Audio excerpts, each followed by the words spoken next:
first of all, I got to thank the football gods that we have Rams at Lions. Like, San Francisco, again, did its part, losing to Carson Wentz and the Rams. So now here come the Rams at Detroit. Matthew Stafford homecoming for the first Lions home playoff game since 1993. There are so many people who weren't even alive the last time the Lions had a home playoff game. And as much of a dream season as this has been for the official team, a brother from another, the Detroit Lions, as much of a story as they have been, oh, wait a minute. This is their worst nightmare. This is their worst nightmare. Wow. Oh, on two fronts. Oh yeah, on two fronts. They got two teams. Here you go, Michael. First and last time I'm going to use this cliche. They got two teams in the NFC. We'll get to the AFC in a second. Two of them play each other. They got two teams in the NFC that nobody wants to play. Okay. Oh, come on.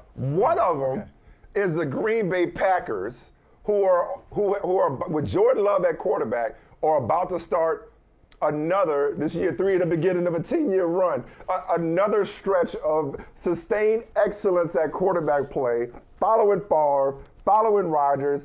Here's Jordan Love with all these damn wide receivers coming and going, and this dude looked like he'd been ready. He was born ready and he'd been ready. Okay. So nobody wants to play the Green Bay Packers. The other team nobody wants to play is the team that the Lions got to play. Okay, no, because it's like, okay, here we go. So a couple of days removed. Here we go. I got you. They got two teams that are the Cat Williams of the NFC bracket, as in they got no to give. Okay, they don't give a. Okay, the Green Bay Packers and the Los Angeles Rams. You love this Cat Williams stuff so much. I didn't watch that shit twice. I didn't watch it twice, bro. I'm telling you. And Michael, by the way, seeing as you wearing this Philadelphia Eagles t-shirt. Hold on. Oh, here we go. You have an unhealthy allegiance to losers. It's not like you.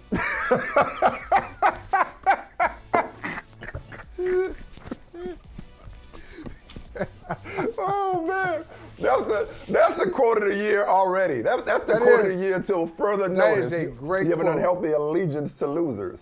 All right, what was I saying? Okay. More on Cat Williams. We'll get back to Cat Williams. Okay, but anyway.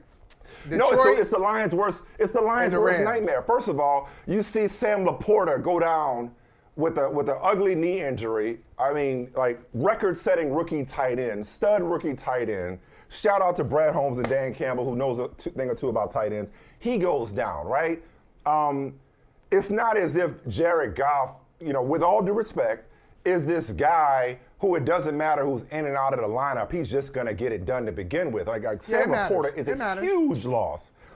Conversely, on the other end, you have the Rams who, even though they have an old quarterback, are ahead of schedule. They go from being the worst Super Bowl champion in history, record-wise, if I'm not mistaken, last year. Mm-hmm. Things fell apart for them. To, wasn't nobody checking for the Rams in that young roster that Les Snead and Sean McVay had put together? They have overachieved.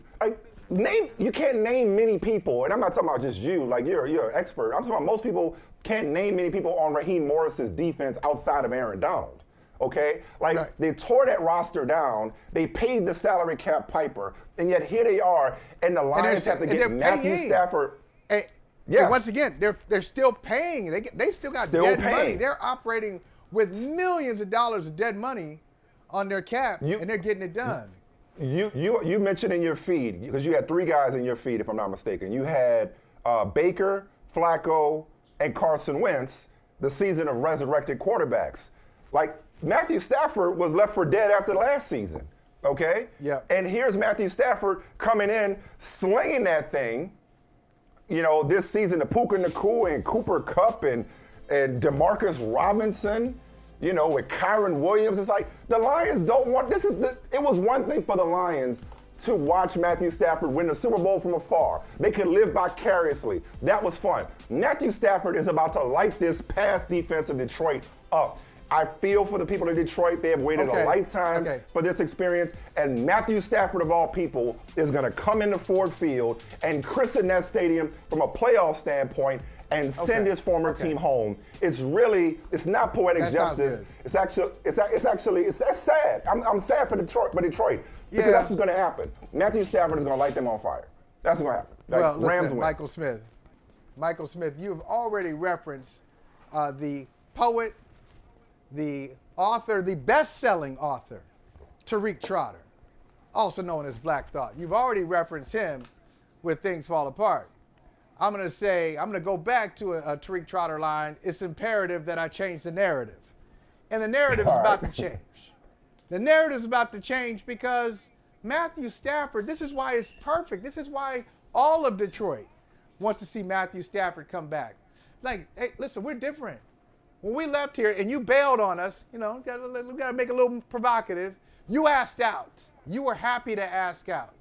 And so since you left, we were losers when you left us. We hadn't won a division. We weren't excited about what we were building. We didn't necessarily draft well. Players weren't happy there. Coaches didn't inspire us like Dan Campbell has. We didn't have a general manager like Brad Holmes. When you left here, you had a little Matt Patricia. You had Bob Quinn, all respect. Now we got something different in Detroit. You are a part of what we used to be. You're a part of what we used to be. Yeah, Jared Goff was a giveaway. He was left on the side of the road. Nobody wanted him. We took him as a favor. It was Brad Holmes doing a favor to his old boss, Les Snead. I'm going to do you a favor, bro. Come on, I'll take Jared Goff off your hands. That big contract you signed him to, you didn't want him anymore. No, that was Sean that McVay was gave up on him. That was more than a favor. Come on. I would agree with you if the game were in Los Angeles. If the game were in Los Angeles, maybe if the Lions had just, they kind of backdoored into the playoffs. No, we won the division. We're the favorites. Oh, I'm not Michael. Plant the flag. Listen, here's this is.